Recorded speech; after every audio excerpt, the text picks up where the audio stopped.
listening to today? This is the Thorens TD 1600. It's a full suspension sub-chassis turntable.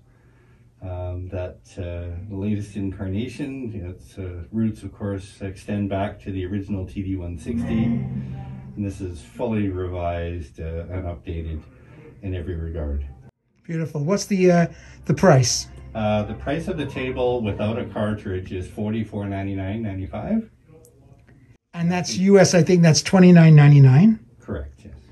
And does it comes, of course, with the arm, but no cartridge. What cartridge do you have it on today? We have a Gold Ring Ethos moving coil cartridge on there, which is their flagship moving coil cartridge from Gold Ring out of England.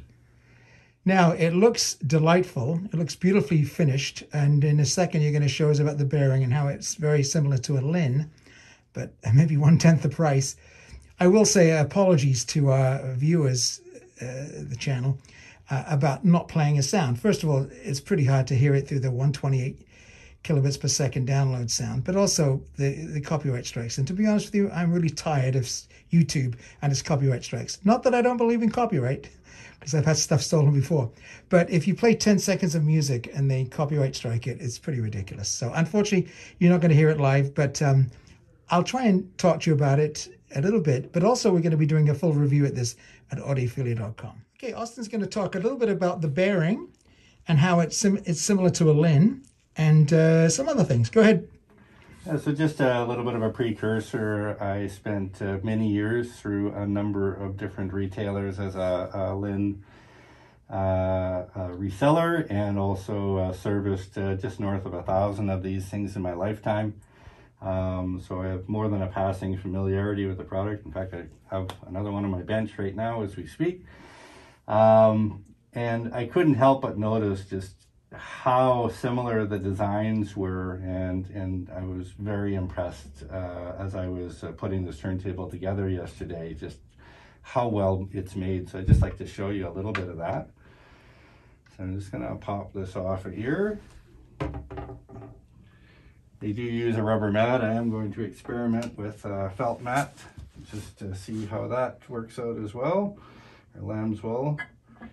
So when you're popping it off, just make sure that you hold the bearing down so that it doesn't slam the bearing thrust pad.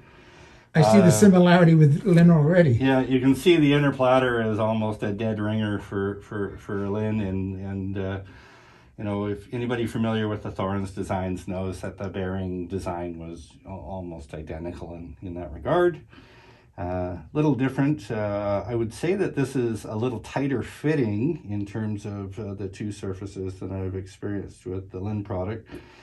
The outer ring here is a little different in design, obviously, and the materials is probably a little different as well too. One thing that they have done that solves a long-standing problem with the full suspension designs is the motor has the ability to torque the springs, and they've actually embedded a kind of a steel peg and a wire system around it to stop that torsional energy from the motor from torquing the suspension, if you will. The other thing that's quite unique is on a lot of the turntables, the Lins, the springs are hung and compressed from above. The springs on these are actually inverted, completely upside down. So yet when you actually put the turntable back together again and throw a record on it, we'll just, as I mentioned, the platter is extremely tight fitting. Could you do the Lin tap? In the correct place. In the correct place, of course. Yeah. So, if you watch enough Lin videos, you know exactly what the guy's you know tap. that you want that suspension there it is. to be up and down, right? You know, and there's your classic suspension. If you actually do a suspension correctly, you can dial in about 0.2 of a gram, so the arm is almost floating. Put the cartridge on the record, do the tap, and you should not see cantilever flex or any movement, and certainly not jumping out of the groove. And that's the sign of a properly tuned suspension. That's great. Thanks, Austin. Can I just ask you a little bit about the buttons and the manual and the differences between the 1600, which is this one, and the $500 difference, what you get for the 1601? Yes, so on this turntable there is a 3345 electronic speed control. It does have speed adjustment in it. The turntable in this case is brand new, so we're going to give that belt a chance to work itself in a little bit before we go ahead and do that. You'll see 3345 and 0, which is great. So you know when off is off, you're actually doing something physical to do that. And the automation with the arm and the at the end of the record, what happens? So there's on this particular model, the 1600, it's a full manual turntable, so you're 100% responsible for everything.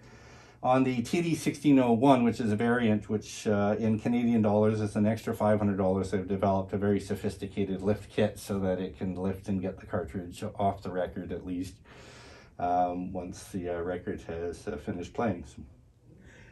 That's great. Thank you so much, Austin. We really appreciate it here down in Atlas and Victoria. And they've got these for sale. You can't find a better store to buy from. Wonderful people, very honest, and of course, great products. Thanks, Austin. Thank you very much.